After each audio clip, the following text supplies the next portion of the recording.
रामचंद्र नगर में व्यापारी से हुई 9 लाख की लूट का पर्दाफाश, 3 लुटेरे गिरफ्तार। 1 मई को रामचंद्र चौराहे पर बुजुर्ग व्यापारी मोहनलाल को घायल कर की थी लूट।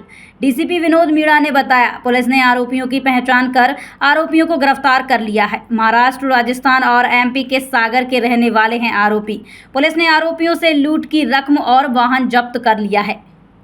देखिए, 3 मई को करीबन शाम 6:30 बजे के आसपास एक बर्तन व्यापारी द्वारा थाना एरोड्रम क्षेत्र अंतर्गत रामचंद्र नगर चौराहे के आसपास कुछ 3 अज्ञात लड़कों द्वारा लूट की घटना कारित की गई थी, जिसमें सर्वप्रथम उनकी एक्टिवा, जिसके अंदर पैसे रखे थे, बुजुर्ग के साथ मारपीट करके वे एक्टिवा अपने साथ चुरा के ले गए थे। हमारे द्वारा क्योंकि लूट की घटना में काफ़ी कैश इन्वॉल्व था, साथ ही साथ इस प्रकार की घटना आमतौर पर काफ़ी गंभीर हमारे द्वारा ली जाती है, तो हमारे द्वारा इसमें टीम का गठन किया गया और तत्पश्चात हमारे द्वारा जो भी सीसीटीवी फुटेजेस और टेक्निकल एनालिसिस इसमें किया गया।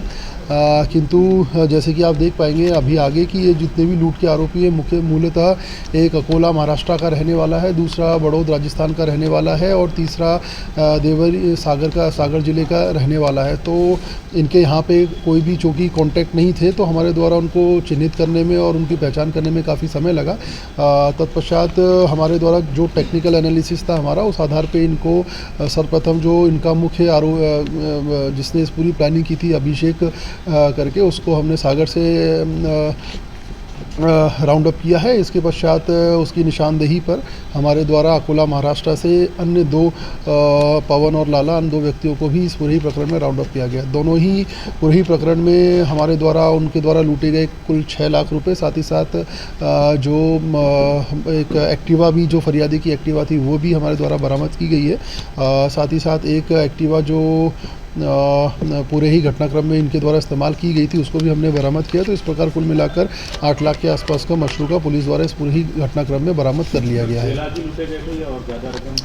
देखिए, इस विषय में सर्वप्रथम जब हमारे द्वारा एफआईआर ले की गई थी तो 4 से 5 लाख रुपए का फरियादी द्वारा बताया गया था। तत्पश्चात फर्दर वेरिफिकेशन करके उनके द्वारा 7 से 8 लाख रुपए बताए गए थे, किंतु मोटे मोटे तौर पर हमारे द्वारा जो जब्ती 6 लाख रुपए किए गए, अन्य जो है वो इनके द्वारा खर्च कर दिए गए थे। कम से 1 से 1.5 लाख रुपए इनके द्वारा बताया गया है कि इनके द्वारा खर्च कर दिया गया है।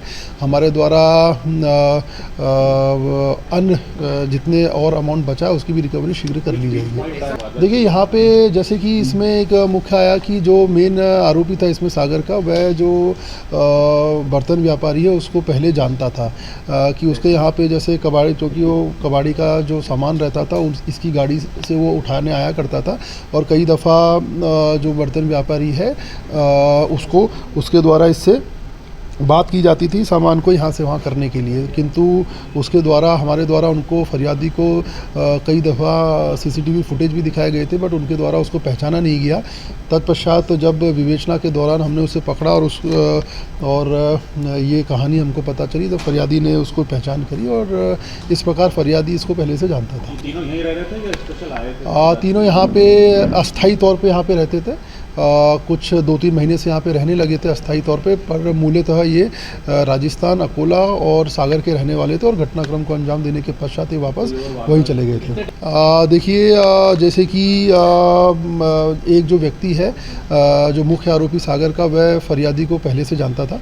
उसको ये पता था कि ये इनके द्वारा समय समय पे काफ़ी ज़्यादा कैश व्यापार के सिलसिले में यहाँ से वहाँ ले जाया जाता है। तो इनके द्वारा जब हमने सीसीटीवी फुटेज का एनालिसिस किया, तो इनके द्वारा जैसे घटनाक्रम 6:30 बजे का है, तो दोपहर के 3-4 बजे से इनकी रैकी की जा रही थी और मौका देखकर रात्रि जैसे ही थोड़ा अंधेरा हुआ, उस दरमियान इन्होंने इनके साथ लूट करी। घटना करने के बाद जैसे कि हमने जहाँ ये इनका स्थायी पता था वहाँ गए थे। जैसे एक व्यक्ति को हमने सागर से लिफ्ट किया, जो उसका स्थायी रूप पता है, और 2 व्यक्तियों को हमने अकोला महाराष्ट्र से